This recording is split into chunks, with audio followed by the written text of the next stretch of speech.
It's been a year of strides and strife around the globe. On the latter end, one of the most notorious events took place on September 11th in Benghazi, Libya. 4 Americans, including the U.S. ambassador, were killed in an attack on the U.S. consulate there.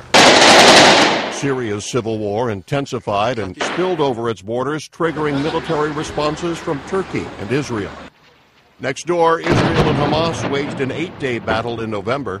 Thousands of rockets were fired and more than 150 Palestinians were killed, along with 6 Israelis. Egypt staged the first free presidential election in its history, following the ousting of Hosni Mubarak in the Arab Spring. Mohamed Morsi won the 2-day runoff. However, the goodwill turned sour in November when Morsi decreed himself as having near-absolute powers, and that triggered mass protests and violent clashes. On the other end of things, Myanmar, long a bastion of oppressive military rule, took positive political steps in 2012.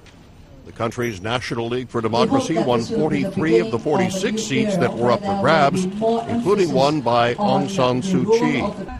China also released a well-known blind dissident. Chen Guangcheng was able to flee the communist country for the U.S., where he continues to try to reform his homeland.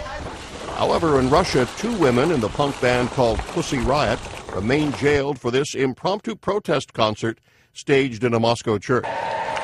And all eyes turn to London for the Summer Olympics.